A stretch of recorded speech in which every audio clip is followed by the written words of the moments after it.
Good morning, ninth class. Hello, this is Varun Goyal with the chapter number 14, Statistics of class ninth from Raikot Public School, Raikot. So we will continue our topic with the exercise 14.3. So 14.3 exercise question number 1 is ਆਪਾਂ ਇਹਨਾਂ questions ਦੇ ਵਿੱਚ ਕੀ ਕਰਨਾ ਵਾ ਬਾਰ graph ਡਰਾ ਕਰਨੇ ਆ। ਉਹ ਬਾਰ ਗ੍ਰਾਫ ਕਿੱਦਾਂ ਡਰਾ ਕਰਨੇ ਆ with on the basis of following information, ਨੀਚੇ ਵਾਲੀ ਇਨਫੋਰਮੇਸ਼ਨ ਦੇ ਅਕੋਰਡਿੰਗ। ਸੋ ਕੁਐਸਚਨ ਨੰਬਰ 1 ਦੀ ਸਟੇਟਮੈਂਟ ਦੇਖਦੇ ਹਾਂ। ਬਾਰ ਗ੍ਰਾਫ ਵੈਸੇ ਤੁਸੀਂ ਪ੍ਰੀਵੀਅਸ ਕਲਾਸਿਸ 'ਚ ਵੀ ਬਹੁਤ ਅੱਛੀ ਤਰ੍ਹਾਂ ਕਰਕੇ ਆਏ ਹੋ।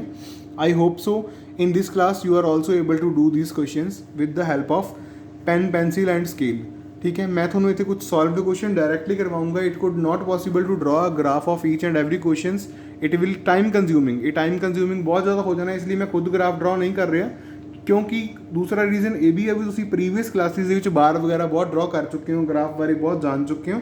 ਸੋ ਦੈਟਸ ਵਾਈ ਆਪਾਂ ਇਹਦੇ ਉੱਪਰ ਜ਼ਿਆਦਾ ਫੋਕਸ ਨਹੀਂ ਕਰਾਂਗੇ ਵੀ ਆਪਾਂ ਕੱਲਾ ਗ੍ਰਾਫ ਡਰਾ ਕਰੀਏ। ਇਟ ਵਿਲ ਟਾਈਮ ਕੰਜ਼ਿਊਮਿੰਗ, ਘੱਟੋ ਘੱਟ 20 ਮਿੰਟਸ ਇੱਕ ਕੁਐਸਚਨ ਨੂੰ ਲੱਗ ਜਾਣਗੇ ਜੇ ਆਪਾਂ ਡਰਾ ਕਰਕੇ ਦੇਖਦੇ ਹਾਂ। So to avoid the length of the video ਆਪਾਂ ਇਹ ਵੀਡੀਓ ਡਾਇਰੈਕਟਲੀ ਸੋਲਵਡ ਕੁਐਸਚਨਸ ਦੇ ਨਾਲ ਹੀ ਪੜਾਂਗੇ। A survey conducted by an organisation for a cause of illness. ਇੱਕ ਸਰਵੇ ਕੰਡਕਟ ਕੀਤਾ ਗਿਆ ਵਾ ਕਿਸੇ ਆਰਗੇਨਾਈਜੇਸ਼ਨ ਨਾਲ। ਆਰਗੇਨਾਈਜੇਸ਼ਨ ਮਤਲਬ ਕੋਈ ਸੰਸਥਾ ਜਿਵੇਂ WHO ਹੋ ਗਈ ਜਾਂ ਕੁਛ ਵੀ ਇੱਦਾਂ ਦੀ ਜਿਹੇ ਹੈਲਥ ਆਰਗੇਨਾਈਜੇਸ਼ਨ ਸੰਸਥਾ ਜਿਹੜੀਆਂ ਹੋ ਗਈਆਂ ਆਪਣੀਆਂ। ਇਲਨੈਸ ਮਤਲਬ ਬਿਮਾਰੀ ਦੇ ਲਈ। And death among the woman between the ages 15 and 44। 15 ਸਾਲ ਦੀ ਔਰਤ ਤੋਂ ਲੈ ਕੇ 44 ਈਅਰਸ ਦੀ ਔਰਤ ਤੱਕ ਦਾ ਜੋ ਡੈਥ ਰੇਟ ਹੈ, ਡੈਥ ਕਿੰਨੀਆਂ ਹੋ ਰਹੀਆਂ ਅਤੇ ਕਿਉਂ ਹੋ ਰਹੀਆਂ ਨੇ ਵਰਲਡ ਵਾਈਡ, ਮਤਲਬ ਪੂਰੇ ਵਰਲਡ ਦੇ ਵਿੱਚ, ਉਹ ਆਪਾਂ ਨੀਚੇ ਉਹਦੇ ਕਾਰਨ ਫਾਈਂਡ ਕੀਤੇ ਆ। ਕਾਰਨ ਵੀ ਫਾਈਂਡ ਕੀਤੇ ਆ ਅਤੇ ਕਿੰਨਾ % ਡੈਥ ਰੇਟ ਆ ਉਹ ਵੀ ਫਾਈਂਡ ਕੀਤਾ ਵਾ। ਉਹਦੇ ਉੱਪਰ ਪਹਿਲਾ ਪੁਆਇੰਟ ਕੀ ਆ, ਆਪਾਂ ਇਹਦਾ ਗ੍ਰਾਫ ਬਣਾਵਾਂਗੇ। ਦੂਸਰਾ ਪੁਆਇੰਟ ਕੀ ਆ ਵੀ ਉਹਦੇ ਕਾਰਨ ਵਗੈਰਾ ਲੱਭਣ ਦੀ ਕੋਸ਼ਿਸ਼ ਕਰਾਂਗੇ। ਥਰਡ ਪੁਆਇੰਟ ਆਪਾਂ ਨਾਲ ਦੀ ਨਾਲ ਡਿਸਕਸ ਕਰਦੇ ਜਾਵਾਂਗੇ। So now we will see here the graph. ਹਾਂਜੀ ਸਟੂਡੈਂਟਸ, ਸੋ ਪਹਿਲਾਂ ਆਪਾਂ ਕੋਲ ਟੇਬਲ ਆਪਾਂ ਨੂੰ ਗਿਵਨ ਆਊਗਾ ਸਟੇਟਮੈਂਟ ਦੇ ਵਿੱਚ, ਰੀਪਰੋਡਕਟਿਵ ਹੈਲਥ ਕੰਡੀਸ਼ਨਸ ਜੋ ਵੀ ਆਪਾਂ ਨੂੰ ਸਾਰਾ ਦਿੱਤਾ ਹੋਇਆ। ਹੁਣ ਗ੍ਰਾਫ ਦੇ ਵਿੱਚ ਆਪਾਂ ਗ੍ਰਾਫ ਹਿਸਟੋਗ੍ਰਾਮ ਦਾ ਡਰਾ ਕਿਵੇਂ ਕਰਨਾ ਵਾ, ਉਹਦੇ ਲਈ ਆ ਜੋ ਸਟੈਪਸ ਇੱਥੇ ਲਿਖੇ ਹੋਏ ਹੈ। You are not suppose to write all the steps in each and every question. ਤੁਸੀਂ ਇਹ ਕੁਐਸਚਨ ਹਰ ਇੱਕ ਦੇ ਵਿੱਚ ਸਟੈਪਸ ਨਹੀਂ ਲਿਖਣੇ, ਸਿਰਫ ਯਾਦ ਰੱਖਣ ਦੀ ਕੋਸ਼ਿਸ਼ ਕਰੋ ਵੀ ਤੁਹਾਨੂੰ ਇਹ ਸਟੈਪਸ ਕੀ ਆ ਈਜ਼ੀਲੀ ਯਾਦ ਰਹਿ ਜਾਣ। ਸੋ ਪਹਿਲਾ ਸਟੈਪ ਕੀ ਆ, draw two perpendicular axis OX OY। ਇੱਕ OX ਡਰਾ ਕਰਨੀ ਹੈ, ਇੱਕ OY। ਦੇਖੋ ਡੈਥ ਰੇਟ ਜੋ ਹੁੰਦਾ ਵਾ ਨਾ ਉਹ ਹਮੇਸ਼ਾ ਉੱਪਰ ਵੱਲ ਨੂੰ ਵੱਧਦਾ ਹੀ ਜਾਂਦਾ ਹੁੰਦਾ। ਤਾਂ ਡੈਥ ਰੇਟ ਨੂੰ ਆਪਾਂ Y ਐਕਸਿਸ ਉੱਪਰ ਲਵਾਂਗੇ, ਇਹਨੂੰ ਆਪਾਂ X ਐਕਸਿਸ ਬੋਲਦੇ ਹਾਂ, ਇਹਦੇ ਉੱਪਰ ਆਪਾਂ ਕਾਰਨ ਲਵਾਂਗੇ ਕਾਜ਼ਿਸ। ਠੀਕ ਹੈ ਜੀ, ਕਾਰਨ ਵੀ ਡੈਥ ਰੇਟ ਦੇ ਕਾਰਨ ਕੀ ਨੇ ਆਪਣੇ ਕੋਲ। ਉਸ ਤੋਂ ਬਾਅਦ ਅਗਲਾ ਕੀ ਹੈ, ਕਹਿੰਦਾ ਅਲੋਂਗ O ਐਕਸਿਸ ਆਪਾਂ ਕਾਰਨ, ਹਾਂ ਠੀਕ ਹੋ ਗਿਆ। Along OX choose a suitable width for each bar. ਦੇਖੋ ਇੱਥੇ ਜੋ ਵੈਲਿਊਜ਼ ਨੇ ਆਪਣੇ ਕੋਲੇ, ਠੀਕ ਹੈ, ਇਹਨਾਂ ਦੀ ਗੱਲ ਕਰਾਂਗੇ ਅਤੇ ਜੋ ਨੀਚੇ ਆਪਾਂ ਇਹਦੀ ਵਿਥ, ਆਹ ਚੀਜ਼ ਕਿੰਨੀ ਚੌੜੀ ਹੋਣੀ ਚਾਹੀਦੀ ਹੈ ਇਹ ਚੀਜ਼, ਉਹਦੇ ਬਾਰੇ ਵੀ ਆਪਾਂ ਇੱਥੇ ਗੱਲ ਕਰਾਂਗੇ। ਹੁਣ ਇਹ ਚੀਜ਼ ਕਿੰਨੀ ਜ਼ਿਆਦਾ ਵਾਈਡ ਹੋਣੀ ਚਾਹੀਦੀ ਹੈ ਉਹ ਤੁਹਾਡੇ 'ਤੇ ਡਿਪੈਂਡ ਕਰਦਾ ਵਾ ਵੀ ਤੁਸੀਂ ਕਿੰਨੀ ਵਾਈਡ ਬਣਾਉਂਦੇ ਹੋ। You can take it more wide or you can take it less wide, ਮਤਲਬ ਜ਼ਿਆਦਾ ਵਾਈਡ ਵੀ ਬਣਾ ਸਕਦੇ ਹੋ, ਘੱਟ ਵਾਈਡ ਵੀ। ਵੈਸੇ ਮੇਰੀ ਸੁਜੈਸ਼ਨ ਇਹ ਆ ਵੀ ਜਿੰਨੀ ਘੱਟ ਵਾਈਡ ਬਣਾਓਗੇ ਇਟਸ ਲੁਕਿੰਗ ਗੁੱਡ। ਮਤਲਬ ਘੱਟ ਵਾਈਡ ਦਾ ਮਤਲਬ ਇਹ ਵੀ ਨਹੀਂ ਵੀ ਤੁਸੀਂ ਇਸ ਤੋਂ ਜ਼ਿਆਦਾ ਵੀ ਹਾਫ ਕਰ ਦਿਓ, ਥੋੜ੍ਹੀ ਮਤਲਬ ਪਤਾ ਚੱਲੇ ਵੀ ਬਾਰ ਬਣਾਏ ਹੋਏ ਆ ਤੁਸੀਂ। ਠੀਕ ਹੈ, ਸੋ ਬਾਰ ਆਪਾਂ ਇੱਥੇ ਲੈਂਥ ਜੋ ਹੈ ਆਪਣੀ ਮਰਜ਼ੀ ਦੇ ਨਾਲ ਚੂਜ਼ ਕਰ ਲਾਂਗੇ। ਆਫਟਰ ਵਰਡਸ ਜਿੰਨੀ ਆਪਾਂ ਇੱਧਰ ਲੈਂਥ ਚੂਜ਼ ਕਰਨੀ, ਜਿਵੇਂ ਮੰਨ ਲਓ ਆਪਾਂ ਇੱਧਰ ਇੱਕ ਬਲੌਕ ਛੱਡ ਰਹੇ ਹਾਂ, ਆਹ ਵਾਲਾ ਬਲੌਕ, ਠੀਕ ਹੈ, ਇੱਥੇ ਨੀਚੇ ਮੈਂ ਦੱਸ ਦਿੰਦਾ, ਉੱਧਰ ਵੀ ਇਸ ਸਾਈਡ 'ਤੇ ਵੀ ਤੁਸੀਂ ਉਹਨਾਂ ਬਲੌਕ ਹੀ ਡਿਫਰੈਂਸ ਦੇ ਵਿੱਚ ਰੱਖੋਗੇ। ਤਾਂ ਫਿਰ ਆਪਾਂ ਇੱਧਰ ਜੋ ਡਿਫਰੈਂਸ ਲੈਣਾ, ਹੁਣ ਉਹ ਕਿਵੇਂ ਲੈਣਾ ਉਹ ਦੇਖੋ। ਆਪਾਂ ਇਹਨੂੰ ਦੇਖਾਂਗੇ, ਇਹ ਇੱਕ ਅੰਦਾਜ਼ਾ ਹੀ ਹੈ ਰਾਜੇ, ਇੱਕ ਗੈਸ ਹੁੰਦਾ ਆਪਣਾ। ਇਹ 'ਚ ਵੈਲਿਊਜ਼ 4 ਤੋਂ ਸ਼ੁਰੂ ਹੁੰਦੀਆਂ ਨੇ, 4.1 ਤੋਂ ਲੈ ਕੇ 31.8 ਲਾਸਟ ਵੈਲਿਊ ਹੈ, ਜੋ ਲਾਰਜੈਸਟ ਵੈਲਿਊ ਆਪਾਂ ਨੂੰ ਗਿਵਨ ਦਿੱਤੀ ਹੋਈ ਹੈ ਇਹਨਾਂ ਨੇ। ਸੋ ਉਸ ਵੈਲਿਊ ਦੇ ਅਕੋਰਡਿੰਗ ਮੈਂ ਇਹਨਾਂ ਦੇ ਵਿੱਚ ਕੀ ਕਰੂੰਗਾ, 0 ਤੋਂ ਲੈ ਕੇ 35 ਤੱਕ ਦਾ ਡਿਸਟੈਂਸ ਟਰੈਵਲ ਕਰੂੰਗਾ। 5 ਦਾ ਡਿਫਰੈਂਸ ਰੱਖ ਕੇ ਦੇਖ ਸਕਦੇ ਹੋ, 0 5 10 15 20 25 30 35 ਸਾਰਾ ਡਿਫਰੈਂਸ ਆਪਾਂ ਇੱਥੇ ਲਿਖ ਚੁੱਕੇ ਹਾਂ। ਠੀਕ ਹੈ, ਸੋ ਲਿਖਣ ਤੋਂ ਬਾਅਦ ਹੁਣ ਆਪਣਾ ਕੰਮ ਕੀ ਹੈ, ਬਾਰ ਗ੍ਰਾਫ ਡਰਾ ਕਰਨਾ। ਪਹਿਲਾ ਬਾਰ ਗ੍ਰਾਫ ਕੀ ਆ ਰਿਹਾ ਵਾ, ਰੀਪਰੋਡਕਟਿਵ ਹੈਲਥ ਕੰਡੀਸ਼ਨਸ 31.8। ਤਾਂ ਦੇਖੋ 30 ਇੱਥੇ ਸੀ, 31.8 ਮਤਲਬ ਕੁਛ ਇੱਥੇ ਆਪਾਂ ਇਹਨੂੰ ਮਾਰਕ ਕਰਾਂਗੇ ਅਤੇ ਇਹਦਾ ਗ੍ਰਾਫ ਡਰਾ ਕਰ ਦਾਂਗੇ ਬਾਰ ਦੇ ਵਿੱਚ। ਸਿਮਿਲਰਲੀ 24.4 25 ਇੱਥੇ ਹੈ ਆਪਣੇ ਕੋਲ, ਤਾਂ 25.4 ਕਿੰਨਾ ਹੋਊਗਾ, ਬਿਲਕੁਲ ਉਸ ਤੋਂ ਥੋੜ੍ਹਾ ਜਿਹਾ ਉੱਪਰ ਆਪਾਂ ਗ੍ਰਾਫ ਨੂੰ ਰੀਪ੍ਰਜੈਂਟ ਕਰ ਦਾਂਗੇ, ਦੈਟ ਵਿਲ ਬੀ 25.4। ਉਸ ਤੋਂ ਬਾਅਦ ਸੇਮ ਆਪਾਂ ਸਾਰੇ ਬਾਕੀ ਦੇ ਡਰਾ ਕਰ ਦਾਂਗੇ। ਡਰਾ ਕਰਨ ਤੋਂ ਬਾਅਦ ਸੈਕਿੰਡ ਪਾਰਟ ਵੱਲ ਚੱਲਦੇ ਹਾਂ। Which condition is the major cause of women health and death worldwide. ਕਹਿੰਦੇ ਕੰਡੀਸ਼ਨਸ ਦੱਸਣੀਆਂ ਨੇ ਆਪਾਂ ਵੀ ਜਿਹੜੀ ਵੂਮੈਨਸ ਦੇ ਵਿੱਚ ਕੀ ਆ, ਹੈਲਥ ਉਹਦੀ ਖਰਾਬ ਹੋ ਰਹੀ ਆ, ਜਾਂ ਫਿਰ ਆਪਾਂ ਮਤਲਬ ਡੈਥ ਰੇਟ ਬਾਰੇ ਕਹਿ ਸਕਦੇ ਹਾਂ। ਤਾਂ ਉਹਦੇ ਲਈ ਹੁਣ ਉਹ ਕੀ ਲਿਖ ਰਿਹਾ ਵਾ ਬੁੱਕ ਵਾਲਾ, ਉਹ ਦੇਖੋ ਧਿਆਨ ਨਾਲ। ਉਹ ਲਿਖ ਰਿਹਾ ਵਾ, ਕਹਿੰਦਾ from the bar graph it is observed that reproductive health conditions is a major cause of women's ill health मतलब ਕੀ ਹੈ ਰੀਪਰੋਡਕਟਿਵ। ਆਪਾਂ ਨੂੰ ਪਤਾ ਨਾ ਰੀਪਰੋਡਕਟਿਵ ਵਾਲਾ ਜਿਹੜਾ ਹੈਲਥ ਵਾਲਾ ਉਹ ਸਭ ਤੋਂ ਜ਼ਿਆਦਾ ਵਾ, ਤਾਂ ਉਹੀ ਇਹਨਾਂ ਨੇ ਇੱਥੇ ਮੈਂਸ਼ਨ ਕੀਤਾ ਹੋਇਆ ਵਾ। ਥਰਡ ਪਾਰਟ 'ਚੋਂ ਕਹਿੰਦਾ ਟਰਾਈ ਆਊਟ। ਥਰਡ ਪਾਰਟ ਆਪਣੇ ਕੋਲ ਕੀ ਹੈ, try out to find with the help of your teacher any two factors which play a major role in the cause in second above being a major cause। मतलब second ਦੇ ਵਿੱਚ ਆਪਾਂ ਕਹਿ ਰਹੇ ਹਾਂ ਇੱਥੇ ਜ਼ਿਆਦਾ ਡੈਥ ਹੋ ਰਹੀਆਂ ਨੇ। ਇੱਥੇ ਜ਼ਿਆਦਾ ਡੈਥ ਕਿਉਂ ਹੋ ਰਹੀਆਂ? ਦੇਖੋ ਜ਼ਿਆਦਾ ਡੈਥ ਉਦੋਂ ਹੁੰਦੀ ਹੈ ਜਦੋਂ ਕਿਸੇ ਚੀਜ਼ ਦੀ ਵੈਕਸੀਨ ਆਪਾਂ ਨੂੰ ਨਹੀਂ ਮਿਲਦੀ, ਅਤੇ ਵੈਕਸੀਨ ਨਾ ਮਿਲਣ ਦੇ ਕਾਰਨ ਕੀ ਆ, ਇੱਕ ਤਾਂ ਆਪਾਂ ਕਹਾਂਗੇ lack of medical facilities. Lack of medical facilities ਦਾ ਮਤਲਬ ਕੀ ਹੈ ਵੀ ਆਪਾਂ ਨੂੰ ਜੋ ਮੈਡੀਕਲ ਤੋਂ ਸਹੂਲਤਾਂ ਮਿਲਦੀਆਂ ਨੇ ਉਹਨਾਂ ਦੀ ਕਮੀ ਹੈ। ਮਤਲਬ ਜਿਵੇਂ ਹੁਣ ਆਪਾਂ ਕਹਿੰਦੇ ਕੋਵਿਡ-19 ਆਪਣੇ ਕੋਲ ਚੱਲ ਰਿਹਾ, ਪਰ ਲਾਈਵ ਐਗਜ਼ਾਮਪਲ ਮੰਨ ਕੇ ਚੱਲਦੇ ਹਾਂ, ਇਹਦੀ ਵੈਕਸੀਨ ਨਹੀਂ ਹੈ ਤਾਂ ਡੈਥ ਵੀ ਬਹੁਤ ਜ਼ਿਆਦਾ ਹੋ ਰਹੀ ਹੈ ਨਾ। ਇਹਦਾ ਮਤਲਬ ਮੈਡੀਕਲ ਫੈਸਿਲਿਟੀਆਂ ਦੇ ਵਿੱਚ ਕਮੀ ਹੈ ਇਸ ਵਾਰ। ਉਸ ਤੋਂ ਬਾਅਦ ਨੈਕਸਟ ਕੀ ਹੈ, lack of awareness of among womans. ਜਿਹੜੀਆਂ ਔਰਤਾਂ ਨੇ ਇਹਨਾਂ ਦੇ ਵਿੱਚ ਕਹਿੰਦੇ ਮਤਲਬ ਜਿਵੇਂ ਆਪਾਂ ਪੁਰਾਣੇ ਸਮੇਂ 'ਚ ਗੱਲ ਕਰਦੇ ਹਾਂ ਔਰਤਾਂ ਨੂੰ ਪੜ੍ਹਨ ਨਹੀਂ ਦਿੱਤਾ ਜਾਂਦਾ ਸੀ, ਉਸ ਅਕੋਰਡਿੰਗ ਜੇ ਦੇਖਿਆ ਜਾਵੇ ਤਾਂ ਉਹ ਕੀ ਕਹਿ ਰਿਹਾ ਵਾ ਵੀ ਉਹ ਅਵੇਅਰ ਨਹੀਂ ਹੈ ਇਹਨਾਂ ਬਿਮਾਰੀਆਂ ਦੇ ਪ੍ਰਤੀ ਵੀ ਹਾਂ ਇਹਨਾਂ ਤੋਂ ਕਿਵੇਂ ਬਚਿਆ ਜਾ ਸਕਦਾ, ਕਿਵੇਂ ਨਹੀਂ ਬਚਿਆ ਜਾ ਸਕਦਾ। ਸੋ ਇਹ ਆਪਾਂ ਵਰਡਿੰਗ 'ਚ ਲਿਖ ਦਾਂਗੇ। So here your question number 1 is completed. Let us move on the second question ਦੇ ਵਿੱਚ ਕੁਝ ਡਿਫਰੈਂਟ ਨਹੀਂ ਹੈ। Nothing is different in the second question, it is same according to me, same question ਹੀ ਆ, ਕੋਈ ਜ਼ਿਆਦਾ ਫਰਕ ਨਹੀਂ ਹੈ ਇਹਦੇ 'ਚ, ਠੀਕ ਹੈ। ਸੋ ਉਹ ਕੀ ਦਿੱਤਾ ਕਹਿੰਦਾ, the following data on the number of girls to near 10% 1000 of boys is different sections of India society is given below. ਮਤਲਬ ਕੀ ਆ, 1000 ਮਗਰ ਕਿੰਨੀਆਂ ਕੁੜੀਆਂ ਆਉਂਦੀਆਂ, 1000 ਬॉयਜ਼ ਦੇ ਨਾਲ ਕਿੰਨੀਆਂ ਕੁੜੀਆਂ ਆਉਂਦੀਆਂ ਨੇ, ਉਹ ਕਹਿੰਦਾ ਕੈਟਾਗਰੀ ਵਾਈਜ਼ ਆਪਾਂ ਨੀਚੇ ਲਿਖ ਕੇ ਦਿੱਤੀਆਂ ਹੋਈਆਂ ਨੇ। ਇਹਦਾ ਕੀ ਕਰਨਾ ਵਾ, ਪਹਿਲੀ ਗੱਲ ਤਾਂ ਇਹ ਗ੍ਰਾਫ ਬਣਾਓ ਇਹਦਾ ਕਹਿੰਦਾ। ਦੂਜੀ ਗੱਲ, in the classroom discuss what conclusion can be arrived at from the graph. Conclusion ਦਾ ਮਤਲਬ ਕੀ ਹੈ, ਤੁਸੀਂ ਇਸ ਗ੍ਰਾਫ ਤੋਂ ਕੀ ਸਿੱਟਾ ਕੱਢਦੇ ਹੋ। ਸਿੱਟਾ ਤਾਂ ਇਹੀ ਨਿਕਲਣਾ ਵਾ ਵੀ ਕੁੜੀਆਂ ਘੱਟ ਨੇ ਮੁੰਡੇ ਜ਼ਿਆਦਾ ਨੇ, ਵੈਸੇ ਤਾਂ ਸਿੰਪਲ ਜੀ ਆਪਾਂ ਗੱਲ ਕਰਦੇ ਹਾਂ। ਚਲੋ ਕੁਐਸਚਨ ਵੱਲ ਚੱਲਦੇ ਹਾਂ ਆਪਾਂ। ਸ਼ਡਿਊਲ ਕਾਸਟ SC ਕੈਟਾਗਰੀ ਵਿੱਚ 940 ਕੁੜੀਆਂ ਨੇ, ਇੰਡੀਆ ਦੀ ਗੱਲ ਕਰ ਰਹੇ ਹਾਂ, ਠੀਕ ਹੈ। ST ਸ਼ਡਿਊਲ ਟਰਾਈਬਸ ਕਬੀਲਿਆਂ ਵਾਲੇ ਜਿਹੜੇ ਹੋ ਗਏ 970 ਨੇ। SC ਔਰ ST ਨੌਨ ST ਜਿਹੜੇ SC ST ਨਹੀਂ ਹੈਗੇ ਜਿਵੇਂ ਜਨਰਲ ਕੈਟਾਗਰੀ ਆ ਗਈ ਉਹ 920 ਨੇ। ਬੈਕਵਰਡ ਡਿਸਟ੍ਰਿਕਟਸ ਦੇ ਵਿੱਚ ਕਿੰਨੀਆਂ ਨੇ, 950 ਹੈ। ਨੌਨ ਬੈਕਵਰਡ ਡਿਸਟ੍ਰਿਕਟ 'ਚ ਇੰਨੀਆਂ ਨੇ। ਰੂਰਲ ਏਰੀਆ ਮਤਲਬ ਸ਼ਹਿਰੀ ਏਰੀਆ 'ਚ ਇੰਨੀਆਂ ਨੇ। ਅਰਬਨ ਏਰੀਆ ਪੇਂਡੂ ਏਰੀਆ 'ਚ ਇੰਨੀਆਂ ਨੇ। ਅਰਬਨ ਏਰੀਆ 'ਚ ਇੰਨੀਆਂ ਨੇ। ਸੋ ਸਾਰਾ ਦਿੱਤਾ ਹੋਇਆ। ਗ੍ਰਾਫ ਆਪਾਂ ਕਿੱਦਾਂ ਬਣਾਉਣਾ ਵਾ, ਉਹੀ ਚੀਜ਼ ਆ, 2 ਪਰਪੈਂਡੀਕੂਲਰ ਲਾਈਨਸ ਵਗੈਰਾ ਡਰਾ ਕਰਕੇ ਗ੍ਰਾਫ ਬਣਾਵਾਂਗੇ। ਉਸ ਤੋਂ ਪਹਿਲਾਂ ਇਹਨਾਂ ਨੇ ਡਿਵੀਜ਼ਨਸ ਕੀਤੀਆਂ ਹੋਈਆਂ ਨੇ, ਉਹਨਾਂ ਨੂੰ ਬੋਲਦੇ ਹਾਂ ਆਪਾਂ ਲਾਰਜ ਡਿਵੀਜ਼ਨ। ਕਹਿੰਦਾ we represent the given information in the form of bar graph. We construct the bar graph through the following steps. ਆ ਨੀਚੇ ਵਾਲੇ ਸਟੈਪਸ ਦੇ ਅਕੋਰਡਿੰਗ ਆਪਾਂ ਇਹਨੂੰ ਗ੍ਰਾਫ ਬਣਾਵਾਂਗੇ। ਉੱਦਾਂ ਹੀ ਰਾਜੀ ਸਟੈਪ ਸੇਮ ਹੀ ਨੇ ਦੋਨਾਂ ਕੁਐਸਚਨਸ ਦੇ। 2 ਪਰਪੈਂਡੀਕੂਲਰ ਲਾਈਨਸ ਬਣਾਵਾਂਗੇ OY OX, ਠੀਕ ਹੈ। Along OX mark section and on OY number of girls. ਆਪਾਂ ਨੂੰ ਪਤਾ ਕਿ ਨੰਬਰ ਆਫ ਗਰਲਸ ਇਨਕਰੀਜ਼ਿੰਗ ਜਾਂ ਡਿਕਰੀਜ਼ਿੰਗ ਦੀ ਜਦੋਂ ਆਪਾਂ ਗੱਲ ਕਰਾਂਗੇ ਆਪਾਂ Y ਐਕਸਿਸ ਹੀ ਯੂਜ਼ ਕਰਨੀ ਹੈ, ਠੀਕ ਹੈ। Along OX choose the suitable width of each bar graph. Bar graph ਦੀ ਵਿਥ ਚੂਜ਼ ਕਰੋ, ਤੁਹਾਡੀ ਮਰਜ਼ੀ ਹੈ, ਜਿੰਨਾ ਮਰਜ਼ੀ ਚੌੜਾ ਉਹਨੂੰ ਬਣਾ ਸਕਦੇ ਹਾਂ ਆਪਾਂ, ਠੀਕ ਹੈ। Along OY choose an appropriate scale. Here choose 1 large division equal to 100 girls. 1 large division ਨੂੰ ਆਪਾਂ ਕਿੰਨਾ ਚੂਜ਼ ਕਰ ਰਹੇ ਹਾਂ, 100 ਗਰਲਸ ਦੇ ਬਰਾਬਰ, ਕਿਉਂਕਿ ਦੇਖੋ ਇਹ 900 ਤੱਕ ਸਾਰੀਆਂ ਜਾ ਰਹੀਆਂ ਹੈ ਨਾ ਆਪਣੇ ਕੋਲ, ਤਾਂ 900 ਵਾਲਾ ਗ੍ਰਾਫ ਹੈ, ਤਾਂ ਆਪਾਂ ਇਹਨੂੰ ਲਿਖਾਂਗੇ 100 200 300 400 500 600 700 800 900 ਐਂਡ 1000 ਤੱਕ ਆਪਾਂ ਇਹਦਾ ਗ੍ਰਾਫ ਬਣਾ ਦਾਂਗੇ। ਉਸ ਤੋਂ ਬਾਅਦ ਆਪਾਂ ਕੀ ਕਰਾਂਗੇ, ਅਲੋਂਗ OY ਠੀਕ ਹੋ ਗਿਆ। Calculate the heights of the various bar as follows. ਕਹਿੰਦਾ ਹਾਈਟ ਜਿਹੜੀ ਆਪਾਂ ਬਾਰਸ ਦੀ ਕੈਲਕੂਲੇਟ ਕਰਨੀ ਆ ਉਹ ਕਿਵੇਂ ਕਰਨੀ, ਉਹਦਾ ਮੈਥਡ ਹੈ ਇੱਕ। ਦੇਖੋ height of the bar of schedule caste, ਹਰ ਬਾਰ ਆਪਾਂ ਜੋ ਕੁਆਂਟਿਟੀ ਆਪਾਂ ਨੂੰ ਦਿੱਤੀ ਹੋਈ ਹੈ ਇਹਨੂੰ ਆਪਾਂ 1/100 ਦੇ ਨਾਲ ਕੀ ਕਰਾਂਗੇ, ਮਲਟੀਪਲਾਈ ਕਰਾਂਗੇ 1/100। 1/100 ਹੀ ਕਿਉਂ, ਕਿਉਂਕਿ ਆਪਾਂ ਲਾਰਜ ਡਿਵੀਜ਼ਨ ਦੇ ਵਿੱਚ 1 ਜਿਹੜਾ ਸਕੇਲ ਆ ਉਹਨੂੰ 100 ਦੇ ਇਕੁਅਲ ਆਪਾਂ ਲਿਖ ਰਹੇ ਹਾਂ। ਹੁਣ ਇਹ ਕਿਉਂ ਫਾਈਂਡ ਕੀਤਾ ਵਾ, ਕਿਉਂਕਿ ਗ੍ਰਾਫ ਦੇ ਉੱਪਰ ਨਾ ਇਹਦੀ ਜ਼ਰੂਰਤ ਕਿਉਂ ਪਈ ਆ। ਗ੍ਰਾਫ ਦੇ ਉੱਪਰ ਹੁਣ ਜਿਵੇਂ ਆਪਣੇ ਕੋਲ ਮੰਨ ਲਓ 900 ਹੈ, ਆਪਾਂ 900 ਤੇ 1000 ਲਿਖ ਰਹੇ ਹਾਂ, ਪਰ ਆਪਾਂ ਨੂੰ ਕੀ ਸ਼ੋਅ ਕਰਨਾ ਵਾ, 940 ਸ਼ੋਅ ਕਰਨਾ ਨਾ। ਤਾਂ ਉਹ 940 ਸ਼ੋਅ ਕਰਨ ਦੇ ਲਈ ਆਪਾਂ ਨੂੰ ਇਹ ਹੈਲਪ ਕਰੂਗਾ ਵੀ ਆਪਾਂ ਕਿੰਨੇ ਪੁਆਇੰਟ 900 ਤੋਂ ਉੱਪਰ ਨੂੰ ਗ੍ਰਾਫ ਡਰਾ ਕਰਨਾ ਵਾ। ਤਾਂ ਉਹਦੇ ਲਈ ਆਪਾਂ ਸਾਰੀਆਂ ਜਿੰਨੀਆਂ ਟਰਮਸ ਦਿੱਤੀਆਂ ਹੋਈਆਂ ਨੇ 1/100 ਨਾਲ ਆਪਾਂ ਇਹਨਾਂ ਨੂੰ ਕੀ ਕਰਾਂਗੇ, ਮਲਟੀਪਲਾਈ ਕਰਦੇ ਜਾਵਾਂਗੇ।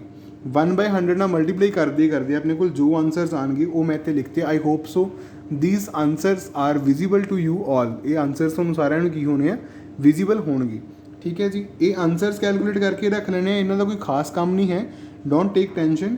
ਬਾਰ ਗ੍ਰਾਫ ਦੀ ਵੱਲ ਚੱਲਦੇ ਹਾਂ ਹੁਣ ਆਪਾਂ, ਬਾਰ ਗ੍ਰਾਫ ਕਿਵੇਂ ਡਰਾ ਕਰਨਾ ਹੈ।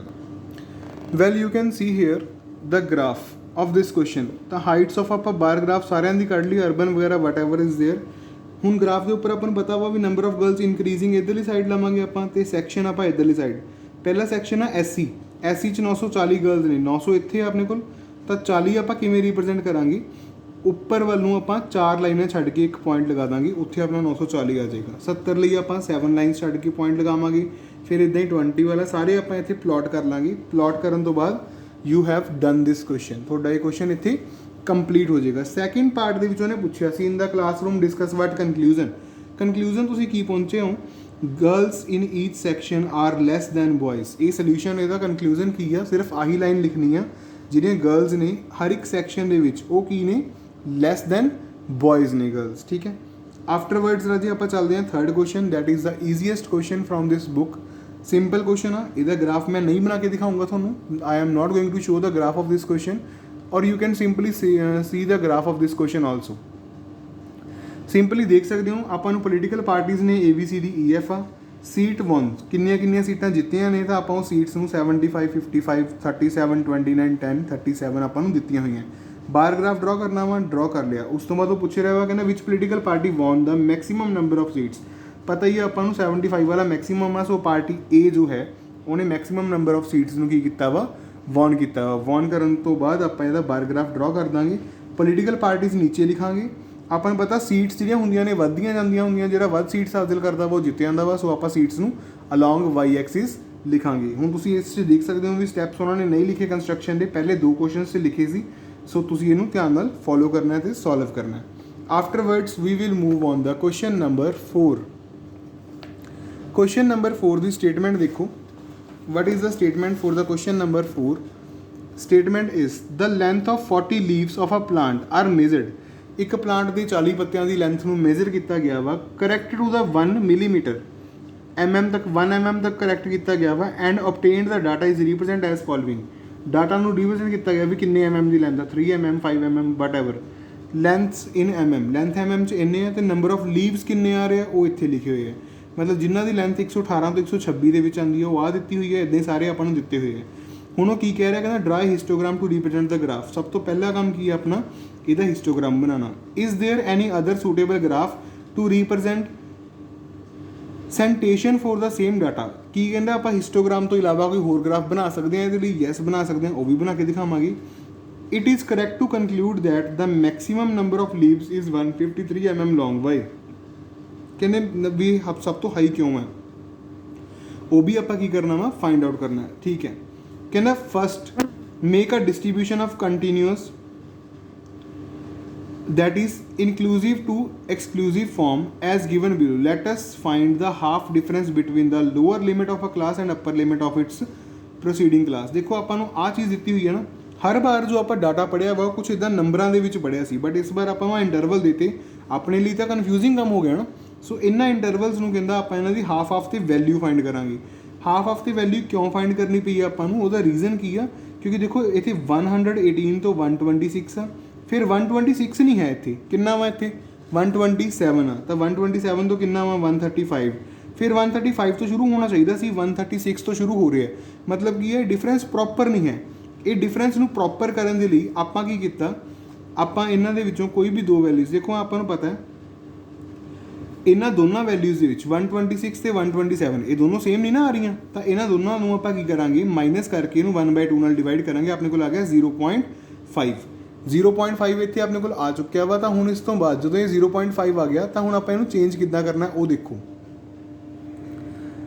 You can C this table. ਹੁਣ ਆਪਾਂ ਨਵਾਂ ਟੇਬਲ ਜੋ ਬਣਾਇਆ ਵਾ ਕਲਾਸ ਲਿਮਿਟ ਦੇ ਅਕੋਰਡਿੰਗ, ਉਹ ਕੀ ਹੈ, ਇਹਦੇ ਵਿੱਚ ਤੁਸੀਂ ਕੀ ਕਰਨਾ ਵਾ, ਇਹਦੇ ਵਿੱਚ 5 ਮਾਈਨਸ ਕਰਨਾ 0.5, ਇਹਦੇ 'ਚ 0.5 ਨੂੰ ਕੀ ਕਰਨਾ, ਪਲੱਸ ਕਰਨਾ। ਤਾਂ ਤੁਸੀਂ ਦੇਖ ਸਕਦੇ ਹੋ ਇਹ ਹੋ ਜਾਊਗਾ 117.5 126.5। ਉੱਦਾਂ ਹੀ ਫਿਰ ਸਾਰੇ ਦੇ ਸਾਰੇ ਇੰਟਰਵਲਸ ਤੁਸੀਂ ਦੇਖ ਸਕਦੇ ਹੋ ਬਣਾ ਲਾਂਗੇ। ਆਹ ਵੈਲਿਊਜ਼ ਦੇ ਵਿੱਚ ਆਪਣੇ ਕੋਲ ਚੇਂਜ ਨਹੀਂ ਆਊਗਾ। ਆਫਟਰ ਦਿਸ ਹੁਣ ਆਪਾਂ ਚੱਲਦੇ ਹਾਂ ਹਿਸਟੋਗ੍ਰਾਮ 'ਤੇ। Well you can see here the histogram of this portion. ਜਦੋਂ ਆਪਾਂ ਗ੍ਰਾਫ ਬਣਾਇਆ ਸੀ ਆਹ ਵਾਲੇ ਇੰਟਰਵਲਸ ਦੇ ਅਕੋਰਡਿੰਗ, ਠੀਕ ਹੈ ਜੀ। ਲੈਂਥ ਆਪਾਂ ਇੱਧਰ ਨੂੰ ਰੱਖਾਂਗੇ, ਨੰਬਰ ਆਫ ਲੀਵਸ ਪੱਤੇ ਆ ਜਿਹੜੇ ਵੱਧਦੇ ਜਾਂਦੇ ਆ, ਠੀਕ ਹੈ, ਉਹ ਇੱਧਰ ਰੱਖਾਂਗੇ ਆਪਾਂ। ਸੋ ਆਫਟਰਵਰਡਸ ਇਹਨੂੰ ਆਪਾਂ ਗ੍ਰਾਫ ਨੂੰ ਹਿਸਟੋਗ੍ਰਾਮ ਜਿਵੇਂ ਕਿ ਆਪਾਂ ਪ੍ਰੀਵੀਅਸ ਕੁਐਸਚਨਸ 'ਚ ਬਣਾਉਂਦੇ ਆਏ ਹਾਂ ਉਵੇਂ ਹਿਸਟੋਗ੍ਰਾਮ ਇਹਦਾ ਬਣਾ ਸਕਦੇ ਹਾਂ। ਹੁਣ ਦੇਖੋ ਆਪਾਂ ਗੱਲ ਕਰਦੇ ਹਾਂ, ਉਹ ਕਹਿੰਦਾ ਸੀਗਾ ਵੀ ਕੀ ਆਪਾਂ ਇਸ ਗ੍ਰਾਫ ਨੂੰ ਕਿਸੇ ਹੋਰ ਤਰੀਕੇ ਨਾਲ ਕੰਸਟਰਕਟ ਕਰ ਸਕਦੇ ਹਾਂ, ਜੇ ਕਰ ਸਕਦੇ ਹਾਂ ਤਾਂ ਉਹਦਾ ਤਰੀਕਾ ਦੱਸੋ। ਉਹਦਾ ਤਰੀਕਾ ਦੇਖੋ ਰਾਜੇ, ਇੱਥੇ ਸਭ ਤੋਂ ਪਹਿਲਾਂ ਤਾਂ ਤੁਹਾਨੂੰ ਜੋ ਦਿੱਤਾ ਹੋਇਆ ਸੀ ਉਹ ਲਿਖ ਲਿਆ ਆਪਾਂ। ਹੁਣ ਤੁਸੀਂ ਕਰਨਾ ਕੀ ਹੈ, ਕਲਾਸ ਮਾਰਕ ਲੱਭਣਾ। ਨੰਬਰ ਆਫ ਲੀਵਸ ਤਾਂ ਸੇਮ ਹੀ ਰਹਿਣਗੇ ਆਪਣੇ ਕੋਲ, ਕਲਾਸ ਮਾਰਕ ਤੁਸੀਂ ਲੱਭਣੇ ਕਿਵੇਂ ਆ ਉਹ ਧਿਆਨ ਨਾਲ ਸੁਣੋ ਮੇਰੀ ਗੱਲ ਨੂੰ। ਇਹਨਾਂ ਦੋਨਾਂ ਨੂੰ ਪਲੱਸ ਕਰੋ, ਬਾਈ 2 ਕਰੋ, ਠੀਕ ਹੈ। ਤਾਂ ਤੁਹਾਡੇ ਕੋਲ ਆਨਸਰ ਜੋ ਆਏਗਾ ਉਹ ਆਨਸਰ ਆਪਣੇ ਕੋਲ ਕਿੰਨਾ ਆਏਗਾ, ਇਟ ਵਿਲ ਬੀ 122 ਆਨਸਰ ਆਏਗਾ। ਦੇਖੋ ਇਹਨਾਂ ਦੋਨਾਂ ਨੂੰ ਪਲੱਸ ਕਰਕੇ, ਦੇਖੋ ਇਹ 117.5 ਹੈ, ਇਹ 126.5 ਹੈ। ਡਾਇਰੈਕਟਲੀ ਐਡ ਕਰ ਲਓ, 117 ਦੇ ਵਿੱਚ 127 ਐਡ ਕਰ ਦਿਓ। 5 ਮੈਂ ਇੱਧਰੋਂ ਰਿਡਿਊਸ ਕੀਤੇ, ਇੱਧਰ ਐਡ ਕਰਤੇ, 7 7 ਦਾ 14, 1 ਕੈਰੀ, 2 2s 2 1 3 ਤੇ 1 4 ਐਂਡ 2। ਇਹਨੂੰ ਕਰ ਦਿਓ 2 ਨਾਲ ਡਿਵਾਈਡ, 2 ਨਾਲ ਡਿਵਾਈਡ ਕਰੋਗੇ ਤਾਂ ਕਿੰਨਾ ਆਏਗਾ 122। ਇਹ ਤਰੀਕਾ ਹੁੰਦਾ ਇਹਨੂੰ ਡਿਵਾਈਡ ਕਰਨ ਦਾ। ਤਾਂ ਤੁਹਾਡੇ ਕੋਲ ਆਨਸਰ ਕਿੰਨਾ ਆ ਜਾਏਗਾ 122। ਸਿਮਿਲਰਲੀ ਤੁਸੀਂ ਇਹ ਸਾਰੇ ਫਾਈਂਡ ਕਰ ਲਓਗੇ ਇੱਦਾਂ।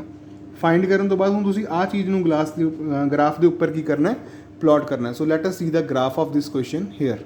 ਹੁਣ ਤੁਸੀਂ ਦੁਬਾਰਾ ਗ੍ਰਾਫ ਦੇਖ ਸਕਦੇ ਹੋ ਇਸੇ ਕੁਐਸਚਨ ਦਾ। ਇੱਥੇ ਗ੍ਰਾਫ ਦੇ ਵਿੱਚ ਕੀ ਆ ਆਪਣੇ ਕੋਲ, ਆਹ ਵੈਲਿਊਜ਼ ਦਿੱਤੀਆਂ ਹੋਈਆਂ 0 to y, ਆਹ ਵੈਲਿਊਜ਼ ਨੇ 0 to x ਆਪਣੇ ਕੋਲ, ਠੀਕ ਹੈ। ਸੋ ਹੁਣ ਆਪਣਾ ਕੰਮ ਕੀ ਆ, ਜੋ ਕਲਾਸ ਮਾਰਕਸ ਆ ਉਹ ਇੱਧਰ ਲਿਖਣੇ ਆ ਆਪਾਂ ਪਹਿਲਾਂ ਦੀ ਤਰ੍ਹਾਂ, ਨੰਬਰ ਆਫ ਲੀਵਸ ਆਪਾਂ ਇੱਧਰ ਲਿਖਣੇ ਆ, ਪੁਆਇੰਟਸ ਲਗਾਉਣੇ ਆ। ਹੁਣ ਦੇਖੋ ਨੰਬਰ ਆਫ ਕਲਾਸ ਮਾਰਕ ਕਿੰਨਾ ਆਪਣੇ ਕੋਲ ਪਹਿਲਾਂ 122 ਦੀ ਜੇ ਮੈਂ ਗੱਲ ਕਰਾਂ, 122 ਕਲਾਸ ਮਾਰਕ ਆ, ਉਹਦੇ ਲਈ ਨੰਬਰ ਆਫ ਲੀਵਸ ਕਿੰਨੇ ਆ 3, 122 ਆ ਪਿਆ, ਨੰਬਰ ਆਫ ਲੀਵਸ 3 ਹੈ ਤਾਂ ਆਹ ਵਾਲਾ ਪੁਆਇੰਟ ਆਏਗਾ ਆਪਣੇ ਕੋਲ, ਠੀਕ ਹੈ। ਉਸੇ ਤਰ੍ਹਾਂ ਹੀ ਜੇ ਮੈਂ ਕਲਾਸ ਮਾਰਕ ਦੀ ਗੱਲ ਕਰਾਂ 131 ਤੇ ਨੰਬਰ ਆਫ ਲੀਵਸ ਕਿੰਨੇ ਆ 5, 131 ਇੱਥੇ ਹੈ, ਨੰਬਰ ਆਫ ਲੀਵਸ ਕਿੰਨੇ ਆ 5 ਤਾਂ ਇਹ ਵਾਲਾ ਪੁਆਇੰਟ। ਸਿਮਿਲਰਲੀ ਅਗਲਾ ਪੁਆਇੰਟ ਇੱਥੇ ਆਏਗਾ, ਫਿਰ ਆਹ ਵਾਲਾ ਪੁਆਇੰਟ ਆਏਗਾ। ਸਾਰੇ ਤੁਸੀਂ ਪੁਆਇੰਟਸ ਲਗਾਉਣੇ ਆ ਪਹਿਲਾਂ। ਪੁਆਇੰਟਸ ਲਗਾਉਣ ਤੋਂ ਬਾਅਦ ਹੁਣ ਤੁਸੀਂ 113 ਤੋਂ ਸਟਾਰਟ ਕੀਤਾ ਸੀ ਤੇ 185 ਤੇ ਖ਼ਤਮ ਕਰ ਰਹੇ ਹੋ ਇਹਨੂੰ, ਠੀਕ ਹੈ। I hope so this is clear to you. ਫਿਰ ਉਸ ਤੋਂ ਬਾਅਦ ਤੁਸੀਂ with the help of scale, free hand ਨਹੀਂ ਬਣਾਉਣਾ, ਸਕੇਲ ਦੀ ਹੈਲਪ ਦੇ ਨਾਲ ਫਿਰ ਤੁਸੀਂ ਕੀ ਕਰਨਾ ਵਾ, ਇਹਨਾਂ ਸਾਰਿਆਂ ਪੁਆਇੰਟਸ ਨੂੰ ਜੁਆਇਨ ਕਰ ਦੇਣਾ। ਜੁਆਇਨ ਕਰਕੇ ਤੁਹਾਡੇ ਕੋਲ ਇੱਕ ਨਿਊ ਗ੍ਰਾਫ ਬਣ ਜੂਗਾ, ਠੀਕ ਹੈ ਜੀ। ਨੈਕਸਟ ਉਹਨੇ ਆਪਾਂ ਨੂੰ ਥਰਡ ਪਾਰਟ ਦੇ ਵਿੱਚ ਕੀ ਪੁੱਛਿਆ ਸੀ, ਥਰਡ ਪਾਰਟ 'ਚ ਉਹਨੇ ਪੁੱਛਿਆ ਸੀ is it correct to conclude that the maximum number of leaves is 53 mm long and why. ਕਹਿੰਦਾ no, because the maximum number 12 is corresponding to the class interval this one. ਆਪਾਂ ਨੂੰ ਪਤਾ ਵਾ ਵੀ ਮੈਕਸੀਮਮ ਨੰਬਰ ਆਫ ਜਿਹੜੇ leave ਆ 12, ਉਹ ਕਿਹੜੀ ਕਲਾਸ ਇੰਟਰਵਲ ਦੇ ਕੋਰਸਪੋਂਡਿੰਗ ਆਏ ਆ, ਇਹ ਵਾਲੀ ਕਲਾਸ ਇੰਟਰਵਲ ਦੇ ਕੋਰਸਪੋਂਡਿੰਗ ਆਏ ਆ। ਵਿਚ ਇੰਪਲਾਈਜ਼ ਦੈਟ, ਇੱਥੋਂ ਕੀ ਇੰਪਲਾਈਜ਼ ਹੁੰਦਾ ਵਾ, ਦ leaves whose length are 145 mm or less than 153 mm are maximum in numbers। ਮਤਲਬ ਇਹ ਜਿਹੜਾ ਇੰਟਰਵਲ ਆ ਨਾ, ਇਹ ਇੰਟਰਵਲ ਆਪਾਂ ਨੂੰ ਇਹ ਦੱਸਦਾ ਵਾ ਵੀ ਜਿਹੜੇ ਇਹ 12 ਪੱਤੇ ਆ ਉਹਨਾਂ ਦੀ ਲੈਂਥ ਇਹਦੇ ਇਕੁਅਲ ਹੋ ਸਕਦੀ ਹੈ ਤੇ ਇਹ ਤੋਂ ਲੈਸ ਹੋ ਸਕਦੀ ਹੈ, ਠੀਕ ਹੈ। ਇਸ ਕਰਕੇ 153 ਦੇ ਬਿਲਕੁਲ ਇਕੁਅਲ ਆਪਾਂ ਲੈਂਥ ਦੇ ਜਿਹੜੇ ਲੀਵਸ ਆ ਉਹ ਆਪਾਂ ਨਹੀਂ ਫਾਈਂਡ ਕਰ ਸਕਦੇ। So here your this question is completed. Now let us move on the question number 6। Question number 5 ਜੋ ਹੈ ਤੁਹਾਡਾ ਹੋਮਵਰਕ ਕੁਐਸਚਨ ਹੈ। ਕੁਐਸਚਨ ਨੰਬਰ 6 ਦੇਖਦੇ ਹਾਂ। Well you can see here the statement of question number 6। The following table gives the distribution of students of two sections according to the marks obtained by them। section A ਦੇ ਤੇ section B ਦੇ। ਬਹੁਤ important question ਆ, exam ਦੇ point of view ਤੋਂ ਵੀ ਧਿਆਨ ਨਾਲ ਸਮਝੋ ਆਪਣਾ ਕੁਐਸਚਨ। ਲੌਂਗ ਕੁਐਸਚਨਸ ਦੇ ਵਿੱਚ ਇਦਾਂ ਦਾ ਕੁਐਸਚਨ ਜ਼ਰੂਰ ਆ ਜਾਂਦਾ। ਆਪਾਂ ਨੂੰ ਸੈਕਸ਼ਨ A ਤੇ ਸੈਕਸ਼ਨ B, ਜਿਵੇਂ ਤੁਹਾਡੀ ਕਲਾਸਾਂ ਦੇ 3 ਸੈਕਸ਼ਨ ਆ ਉਵੇਂ ਇੱਥੇ 2 ਸੈਕਸ਼ਨ ਦਿੱਤੇ ਹੋਏ ਆ, section A as well as section B। represent the marks of the students of both the sections on the same graph by two frequency polygons। ਦੋ ਫ੍ਰੀਕੁਐਂਸੀ ਪੋਲੀਗਨਸ ਦੇ ਨਾਲ ਆਪਾਂ ਇਹਨੂੰ ਰਿਪਰੈਜ਼ੈਂਟ ਕਰਨਾ ਵਾ। From the two polygon compare the performance of two section. ਫਿਰ ਆਪਾਂ ਇਹ ਦੱਸਣਾ ਵਾ ਵੀ ਕਿਹੜੇ ਸੈਕਸ਼ਨ ਦੀ ਪਰਫਾਰਮੈਂਸ ਜ਼ਿਆਦਾ ਅੱਛੀ ਰਹੀ ਹੈ। ਇਹ ਚੀਜ਼ਾਂ ਦੀ ਜ਼ਰੂਰਤ ਆਪਾਂ ਨੂੰ ਕਿੱਥੇ ਪੈਂਦੀ ਆ, ਜਦੋਂ ਤੁਸੀਂ ਮਾਈਕਰੋਸਾਫਟ ਐਕਸਲ ਕਦੇ ਯੂਜ਼ ਕਰੋਗੇ ਨਾ ਕੰਪਿਊਟਰ ਦੇ ਵਿੱਚ, ਉਹ 'ਚ ਗ੍ਰਾਫ ਬਣੇ ਹੁੰਦੇ ਆ, ਉੱਥੇ ਇਹਨਾਂ ਚੀਜ਼ਾਂ ਦੀ ਜ਼ਰੂਰਤ ਆਪਾਂ ਨੂੰ ਜ਼ਿਆਦਾ ਪੈਂਦੀ ਹੈ। ਸੋ ਉਹ ਚੀਜ਼ ਨੂੰ ਸੋਲਵ ਕਰਨ ਦੇ ਲਈ ਆਪਾਂ ਨੂੰ ਇਹ ਪੜ੍ਹਾਇਆ ਜਾਂਦਾ। ਸਭ ਤੋਂ ਪਹਿਲਾਂ ਤਾਂ ਆਪਣੇ ਕੋਲ ਕੀ ਆ, ਆਪਾਂ ਗੱਲ ਕਰਾਂਗੇ section A the. Section A ਦੀ ਤੇ ਸੈਕਸ਼ਨ B ਦੀ ਗੱਲ ਕਰਾਂਗੇ। ਆਹ ਜਿਹੜੀ ਚੀਜ਼ ਆ ਨਾ, ਇਹ ਦੋਨਾਂ ਦੀ ਮੈਚ ਕਰਦੀ ਹੈ। ਸੋ ਜਿਹੜਾ ਨੀਚੇ ਵਾਲਾ ਟੇਬਲ ਹੈ ਇਹਦੇ ਵਿੱਚ ਆਪਾਂ ਇਹਨੂੰ ਇੱਕ ਵਾਰ ਲਿਖ ਲਾਂਗੇ। ਕਲਾਸ ਮਾਰਕਸ ਦਾ ਮਤਲਬ ਕੀ ਹੁੰਦਾ ਵਾ, 0 + 10/2, 0 + 10/2 ਉਹ ਕਿੰਨਾ ਆਏਗਾ 5। ਇੱਥੇ 5 ਆ ਜਾਏਗਾ। 10 + 20 ਕਿੰਨਾ ਹੁੰਦਾ 30, 30/2 ਕਿੰਨਾ ਹੁੰਦਾ 15। ਇੱਦਾਂ ਹੀ ਆਪਾਂ ਸਾਰੇ ਇੰਟਰਵਲਸ ਫਾਈਂਡ ਕਰ ਲਾਂਗੇ। ਸੈਕਸ਼ਨ A ਤੇ ਸੈਕਸ਼ਨ B ਲਿਖ ਲਿਆ। ਹੁਣ ਤੁਹਾਡਾ ਕੰਮ ਕੀ ਹੈ, ਇੱਧਰ ਦੇਖੋ ਧਿਆਨ ਨਾਲ, ਫੋਕਸ ਔਨ ਹੇਅਰ। ਇਸ ਗ੍ਰਾਫ ਦੇ ਉੱਪਰ ਫੋਕਸ ਕਰੋ। ਫੋਕਸ ਕਰੋਗੇ ਤਾਂ ਕੀ ਦਿਖ ਰਿਹਾ ਤੁਹਾਨੂੰ, ਪਹਿਲਾਂ ਆਪਾਂ ਸੈਕਸ਼ਨ A ਦੀ ਗੱਲ ਕਰਾਂਗੇ, ਫਿਰ ਆਪਾਂ section B the. Section A ਦਾ ਜੋ ਗ੍ਰਾਫ ਆ, ਉਹ ਗ੍ਰਾਫ ਮੈਂ ਕਿੱਦਾਂ ਰਿਪਰੈਜ਼ੈਂਟ ਕਰ ਰਿਹਾ ਹਾਂ, ਇੱਕ ਸਟ੍ਰੇਟ ਲਾਈਨ ਮਤਲਬ ਇੱਕ ਡਾਰਕ ਲਾਈਨ ਦੇ ਨਾਲ। ਸੈਕਸ਼ਨ B ਦਾ ਜੋ ਗ੍ਰਾਫ ਆ ਉਹ ਮੈਂ ਕਿਵੇਂ ਆਪਾਂ ਰਿਪਰੈਜ਼ੈਂਟ ਕਰਾਂਗੇ, ਇੱਕ ਡਾਟਡ ਲਾਈਨ ਦੇ ਨਾਲ। ਸੈਕਸ਼ਨ A ਦੇ ਗ੍ਰਾਫ ਦੀ ਗੱਲ ਕਰੀਏ ਆਪਾਂ। ਸੋ ਵੈਲ ਸੈਕਸ਼ਨ A ਦੇ ਵਿੱਚ ਕੀ ਆ ਆਪਣੇ ਕੋਲੇ, ਜਦੋਂ ਇੱਥੇ ਵੈਲਿਊ ਕਲਾਸ ਮਾਰਕ ਦੀ 5 ਆ ਤਾਂ ਸੈਕਸ਼ਨ A 'ਚ ਨੰਬਰ ਆਫ ਸਟੂਡੈਂਟਸ ਕਿੰਨੇ ਆ 3। ਇੱਥੇ 5 ਇੱਥੇ ਕਿਤੇ 3 ਤਾਂ ਆਹ ਵਾਲਾ ਪੁਆਇੰਟ ਆ ਗਿਆ। ਫਿਰ ਉੱਦਾਂ ਹੀ ਆਪਾਂ ਸਾਰੇ ਪੁਆਇੰਟਸ ਲਗਾਉਂਦੇ ਜਾਵਾਂਗੇ ਜਿਵੇਂ ਕਿ ਆਪਾਂ ਪ੍ਰੀਵੀਅਸ ਕੁਐਸਚਨ 'ਚ ਲਗਾਏ ਸੀ। ਸਾਰੇ ਦੇ ਸਾਰੇ ਪੁਆਇੰਟਸ ਲਗਾ ਕੇ ਆਪਾਂ ਇਹਨਾਂ ਨੂੰ ਕੀ ਕਰਾਂਗੇ, ਜੁਆਇਨ ਕਰ ਦਾਂਗੇ ਲਾਸਟ ਤੱਕ ਟਿਲ ਦ ਐਂਡ। ਆਫਟਰਵਰਡਸ ਫਿਰ ਸੈਕਸ਼ਨ ਬੀ ਦਾ ਸੇਮ ਤਰੀਕੇ ਨਾਲ ਆਪਾਂ ਗ੍ਰਾਫ ਡਰਾ ਕਰਾਂਗੇ। ਹੁਣ ਦੇਖੋ ਸੈਕਸ਼ਨ ਏ ਦਾ ਗ੍ਰਾਫ ਜ਼ਿਆਦਾ ਉੱਪਰ ਜਾ ਰਿਹਾ ਜਾਂ ਸੈਕਸ਼ਨ ਬੀ ਦਾ, ਤਾਂ ਦਿਖ ਰਿਹਾ ਵਾ ਵੀ ਸੈਕਸ਼ਨ ਬੀ ਵਾਲਾ ਗ੍ਰਾਫ ਜੋ ਹੈ ਉਹ ਉੱਪਰ ਜਾ ਰਿਹਾ। ਸੋ ਆਪਾਂ ਇਹ ਲਿਖ ਦਾਂਗੇ ਵੀ ਜਿਹੜਾ ਸਟੂਡੈਂਟ ਪਰਫਾਰਮੈਂਸ ਆ ਸੈਕਸ਼ਨ ਬੀ ਦੀ ਉਹ ਬੈਟਰ ਆ, ਕਿਉਂਕਿ ਉਹਨਾਂ ਦਾ ਗ੍ਰਾਫ ਕੀ ਆ, ਅਪ ਸ਼ੋ ਹੋ ਰਿਹਾ ਆਪਾਂ ਨੂੰ ਸੈਕਸ਼ਨ ਏ ਦੇ ਗ੍ਰਾਫ ਨਾਲੋਂ। So here your question number 6 is also over. 7th question is your homework. 7th question ਬਿਲਕੁਲ ਡਿਟੋ ਆ ਕੁਐਸਚਨ ਨੰਬਰ 6 ਦੀ ਤਰ੍ਹਾਂ, ਉਹ ਤੁਸੀਂ ਖੁਦ ਟਰਾਈ ਕਰੋਗੇ। ਉਹਦੇ ਵਿੱਚ ਬਸ ਸੈਕਸ਼ਨਸ ਦੀ ਜਗ੍ਹਾ ਉਹਨਾਂ ਨੇ ਟੀਮ ਦੀ ਗੱਲ ਕੀਤੀ ਆ ਵੀ ਆਹ ਟੀਮ ਦੇ ਇੰਨੇ ਮਾਰਕਸ ਬਣਦੇ ਆ, ਆਹ ਟੀਮ ਦੇ ਇੰਨੇ ਬਣਦੇ ਆ। ਸੋ ਉੱਦਾਂ ਕੁਛ ਉਹਨਾਂ ਨੇ ਡਰਾ ਕੀਤਾ ਹੋਇਆ, ਉਹ ਤੁਸੀਂ ਖੁਦ ਡਰਾ ਕਰੋਗੇ। Light us move on the next question. ਹਾਂਜੀ, ਕੁਐਸਚਨ ਨੰਬਰ 8 ਸਟਾਰਟ ਕਰਨ ਤੋਂ ਪਹਿਲਾਂ ਤੁਹਾਨੂੰ ਮੈਂ ਇੱਕ ਚੀਜ਼ ਜ਼ਰੂਰ ਦਿਖਾਊਂਗਾ ਵੀ ਆਹ ਜੋ ਹੈ ਕੁਐਸਚਨ ਨੰਬਰ 7 ਦਾ ਸੋਲਿਊਸ਼ਨ ਆ ਇੱਥੋਂ ਤੱਕ। ਜੇ ਤੁਸੀਂ ਅਨੇਬਲ ਨੂੰ ਜਾਂ ਫਿਰ ਤੁਸੀਂ ਆਨਸਰ ਚਾਹੁੰਦੇ ਹੋ ਵੀ ਆਨਸਰ ਉਹਦਾ ਕੀ ਆ ਰਿਹਾ ਵਾ, ਤਾਂ ਤੁਸੀਂ ਇਹ ਸੋਲਿਊਸ਼ਨ ਦੇਖ ਸਕਦੇ ਹੋ। ਸਕਰੀਨਸ਼ਾਟ ਲੈ ਕੇ ਤੁਸੀਂ ਇਹਨੂੰ ਨੋਟ ਡਾਊਨ ਵੀ ਕਰ ਸਕਦੇ ਹੋ। ਕੁਐਸਚਨ ਨੰਬਰ 8 ਇੱਕ ਬਹੁਤ ਇੰਪੋਰਟੈਂਟ ਕੁਐਸਚਨ ਆ, ਬਹੁਤ ਜ਼ਿਆਦਾ ਗੁੱਡ ਕੁਐਸਚਨ ਵੀ ਆਪਾਂ ਇਹਨੂੰ ਕਹਿ ਸਕਦੇ ਹਾਂ। ਐਗਜ਼ਾਮਸ ਦੇ ਵਿੱਚ ਇੱਦਾਂ ਦਾ ਕੁਐਸਚਨ ਪੱਕਾ ਸ਼ਿਓਰ ਹੁੰਦਾ ਵੀ 100% ਚਾਂਸਿਸ ਨੇ ਕੁਐਸਚਨ ਨੰਬਰ 8 ਦੇ ਆਉਣ ਦੇ। ਸੋ ਕੁਐਸਚਨ ਨੰਬਰ 8 ਦੇਖਦੇ ਹਾਂ। A random survey of the number of childrens of various age group playing in a park was found as follows. ਆ ਦਿੱਤਾ ਹੋਇਆ। ਹੁਣ ਇਹਨੂੰ ਦੇਖ ਕੇ ਤੁਸੀਂ ਕਹੋਗੇ ਵੀ ਠੀਕ ਆ, ਉਹੀ ਕੁਐਸਚਨ ਆ ਕੰਟੀਨਿਊ ਸੀਰੀਜ਼ ਵਾਲਾ, ਇਹ ਆਪਾਂ ਕਿਉਂ ਕਰ ਰਹੇ ਹਾਂ। ਬਟ ਇਹ ਕੁਐਸਚਨ ਡਿਫਰੈਂਟ ਆ। ਦੇਖੋ ਇੱਥੇ 1 ਤੋਂ 2 ਜਾ ਰਹੇ ਆ, 2 ਤੋਂ 3 ਜਾ ਰਹੇ ਆ, ਓਕੇ ਆ। ਬਟ 3 ਤੋਂ 4 ਜਾਣ ਦੀ ਬਜਾਏ 3 ਤੋਂ ਕਿੱਥੇ ਚਲਾ ਗਿਆ, 5 ਤੇ। 2 ਦਾ ਡਿਫਰੈਂਸ ਆ ਗਿਆ ਨਾ ਇੱਥੇ। ਫਿਰ 5 ਤੋਂ 6 ਜਾਣ ਦੀ ਬਜਾਏ 5 ਤੋਂ 7 ਚਲਾ ਗਿਆ, ਫਿਰ 2 ਦਾ ਡਿਫਰੈਂਸ ਆ। 7 ਤੋਂ 10 ਚਲਾ ਗਿਆ, 3 ਦਾ ਡਿਫਰੈਂਸ ਹੋ ਗਿਆ। 10 ਤੋਂ ਸਿੱਧਾ ਹੀ 5 ਦਾ ਡਿਫਰੈਂਸ ਲੈ ਕੇ 15 ਤੇ ਚਲਾ ਗਿਆ, 15 ਤੋਂ 17 ਫਿਰ 2 ਦਾ ਡਿਫਰੈਂਸ ਆ। ਕਲਾਸ ਇੰਟਰਵਲ ਦੇ ਵਿੱਚ ਆਹ ਵੈਲਿਊਜ਼ ਤਾਂ ਮੈਚ ਕਰਦੀਆਂ ਪਈਆਂ ਨੇ ਇਸ ਵਾਰ, ਪਰ ਪ੍ਰੋਬਲਮ ਕਿੱਥੇ ਆ ਰਹੀ ਆ, ਪ੍ਰੋਬਲਮ ਇਹ ਆ ਰਹੀ ਹੈ ਵੀ ਇਹਨਾਂ ਦਾ ਸਾਈਜ਼ ਜੋ ਹੈ ਇਕੁਅਲ ਨਹੀਂ ਹੈ। ਕਲਾਸ ਇੰਟਰਵਲ ਦਾ ਸਾਈਜ਼ ਇਕੁਅਲ ਨਹੀਂ ਹੈ। ਤਾਂ ਇਦਾਂ ਦੇ ਕੁਐਸਚਨ ਆਪਾਂ ਕਿਵੇਂ ਸੋਲਵ ਕਰਾਂਗੇ, ਧਿਆਨ ਨਾਲ ਦੇਖਣਾ। ਇੱਥੇ ਤੁਸੀਂ ਏਜਿਸ ਲਿਖ ਲਈਆਂ ਜੋ ਦਿੱਤਾ ਹੋਇਆ ਸੀ। ਇੱਥੇ ਫ੍ਰੀਕੁਐਂਸੀ ਦਾ ਮਤਲਬ ਆ ਨੰਬਰ ਆਫ ਚਿਲਡਰਨ ਆਪਾਂ ਨੂੰ ਦਿੱਤੇ ਹੋਏ ਆ, ਉਹ ਵੀ ਲਿਖ ਲਈ। With class interval the length ਕਿੰਨੀ ਹੈ, 2 - 1 1, 3 - 2 1, 5 - 3 2, 7 - 5 2, next is 10 - 7 that is 3, 15 - 10 5, 17 - 15 that is again 2। ਇਹ ਆ ਗਈ ਵਿਥ। ਹੁਣ ਆਪਾਂ ਲੈਂਥ ਆਫ ਰੈਕਟੈਂਗਲ ਇੱਥੋਂ ਫਾਈਂਡ ਕਰਾਂਗੇ ਇਹਦੀ ਹੈਲਪ ਨਾਲ। ਲੈਂਥ ਆਫ ਰੈਕਟੈਂਗਲ ਫਾਈਂਡ ਕਰਨ ਦਾ ਫਾਰਮੂਲਾ ਕੀ ਹੈ ਆਪਣੇ ਕੋਲ, ਫ੍ਰੀਕੁਐਂਸੀ ਅਪੋਨ 1 ਮਲਟੀਪਲਾਈਡ ਬਾਈ ਦਿਸ 1। ਠੀਕ ਹੈ ਜੀ, ਆਪਾਂ ਇੱਥੋਂ ਜੋ ਹੈ ਉਹਦੇ ਅਕੋਰਡਿੰਗ ਆਪਾਂ ਇਹਨੂੰ ਸੋਲਵ ਕਰਾਂਗੇ। ਠੀਕ ਹੈ, ਮਤਲਬ 1 ਦੇ ਨਾਲ ਕੀ ਕਿਉਂ ਕਰ ਰਹੇ ਹਾਂ ਆਪਾਂ, ਮਲਟੀਪਲਾਈ ਲੈਂਥ ਇੰਟੂ ਬ੍ਰੈਡਥ ਹੁੰਦਾ ਵਾ। ਸੋ ਆਪਾਂ ਉਹ ਇੱਕ ਜਿਹੜਾ ਹੈ ਆਹ ਸਿਸਟਮ, ਆਹ ਜੋ ਸਾਈਡ ਵਾਲੇ 1 ਹੈ ਫਿਕਸ ਰੱਖਣੇ ਆ। ਜੋ ਆਪਣੇ ਕੋਲ ਨੀਚੇ ਵਾਲੀ ਸਿਸਟਮ ਹੈ ਦਿਸ 1 1 1, ਦਿਸ ਇਜ਼ 2 2, ਤੁਸੀਂ ਦੇਖਦੇ ਹੋ ਚੇਂਜ ਕਰ ਰਹੇ, ਉਹ ਆਪਾਂ ਇਹਦੇ ਅਕੋਰਡਿੰਗ ਚੇਂਜ ਕਰਨੇ ਆ, ਦਿਸ ਵੈਲਿਊਜ਼ ਦੇ ਅਕੋਰਡਿੰਗ। ਸੋ ਇਹ ਆਏਗਾ 5/1 × 1 5 ਆ ਗਿਆ, 3/1 × 1 3 ਹੀ ਆਏਗਾ, 6/2 × 1 ਉਹ ਕਿੰਨਾ ਆਏਗਾ, 2 ਦੇ ਟੇਬਲ 'ਤੇ 6 ਕੱਟਿਆ ਗਿਆ 3 ਤੇ 3 ਆ ਜਾਏਗਾ। ਇੱਦਾਂ ਹੀ ਆਪਾਂ ਬਾਕੀ ਸਾਰੀਆਂ ਵੈਲਿਊਜ਼ ਲਿਖ ਲੈਣੀਆਂ। ਇਹ ਸਾਰੀਆਂ ਵੈਲਿਊਜ਼ ਲਿਖਣ ਤੋਂ ਬਾਅਦ ਹੁਣ ਆਪਾਂ ਚੱਲਦੇ ਹਾਂ ਗ੍ਰਾਫ 'ਤੇ। So here you can see the graph. Now we draw the histogram using these lengths. Scale on the Y axis, ਠੀਕ ਹੈ। ਲੌਂਗ ਡਿਵੀਜ਼ਨ ਲਾਰਜ ਡਿਵੀਜ਼ਨ ਆ 1 ਸੈਂਟੀਮੀਟਰ 1 ਚਾਈਲਡ ਦੇ ਇਕੁਅਲ ਰੱਖਿਆ ਹੋਇਆ ਆਪਾਂ। ਸੋ ਉਹਦੇ ਅਕੋਰਡਿੰਗ ਆਪਾਂ ਇਹ ਹਿਸਟੋਗ੍ਰਾਮ ਤੁਸੀਂ ਦੇਖ ਸਕਦੇ ਹੋ ਸਾਈਜ਼ ਦਾ ਡਿਫਰੈਂਟ ਆ। ਸਾਈਜ਼ ਡਿਫਰੈਂਟ ਕਿਉਂ ਆ, ਕਿਉਂਕਿ ਜੋ ਲੈਂਥ ਆਫ ਰੈਕਟੈਂਗਲ ਹੈ ਪਹਿਲੇ 'ਚ 1 ਸੈਂਟੀਮੀਟਰ ਸੀਗੀ, ਠੀਕ ਹੈ, ਦੂਜੇ 'ਚ ਵੀ 1 ਸੈਂਟੀਮੀਟਰ ਸੀ, ਤੀਸਰੇ ਦੇ ਵਿੱਚ ਜਾ ਕੇ ਇਹ ਜਿਹੜੀ ਲੈਂਥ ਹੈ ਕਿੰਨੀ ਹੋ ਜਾਂਦੀ ਸੀ, 2 ਹੋ ਜਾਂਦੀ ਸੀ। 3 ਤੋਂ 5 ਜਾ ਰਹੇ ਹਾਂ ਆਪਾਂ, ਤਾਂ ਉੱਦਾਂ ਰਿਪਰੈਜ਼ੈਂਟ ਕਰਾਂਗੇ। ਫਿਰ ਆਪਾਂ ਜਾ ਰਹੇ ਹਾਂ 5 ਤੋਂ 7, ਫਿਰ ਆਪਾਂ 7 ਤੋਂ 10 ਗਏ ਸੀ, 10 ਤੋਂ ਆਪਾਂ 15 ਗਏ ਹਾਂ, ਦਿੱਤਾ ਹੈ ਨਾ ਕਲਾਸ ਇੰਟਰਵਲ ਸਾਰਾ। ਤੇ ਉਸ ਤੋਂ ਬਾਅਦ ਆਪਾਂ ਕਿੱਥੇ ਜਾ ਰਹੇ ਹਾਂ 15 ਤੋਂ 17। ਇੱਧਰ ਆਪਾਂ ਕਿਹੜੀਆਂ ਵੈਲਿਊਜ਼ ਚੂਜ਼ ਕੀਤੀਆਂ ਨੇ, ਜੋ ਆਪਾਂ ਲੈਂਥ ਆਫ ਰੈਕਟੈਂਗਲ ਫਾਈਂਡ ਕੀਤੀਆਂ ਸੀ, ਜਿਹੜੀਆਂ ਆਪਾਂ 5 ਜਿਹੜੀਆਂ ਆਹ ਵੈਲਿਊਜ਼ ਨਹੀਂ ਫਾਈਂਡ ਕੀਤੀਆਂ ਸੀ, 5/1 × 1 = 5 ਆ ਗਿਆ ਸੀ, ਕੁਛ ਇੱਦਾਂ ਦੀਆਂ ਆਹ ਜਿਹੜੀਆਂ ਵੈਲਿਊਜ਼ ਨੇ ਇਹ ਆਪਾਂ ਇੱਧਰ ਚੂਜ਼ ਕਰਨੀਆਂ ਸਾਰੀਆਂ। ਚੂਜ਼ ਕਰਕੇ ਇਹਦਾ ਹਿਸਟੋਗ੍ਰਾਮ ਤੁਸੀਂ ਡਰਾ ਕਰ ਦੇਣਾ। So here your this question is completed.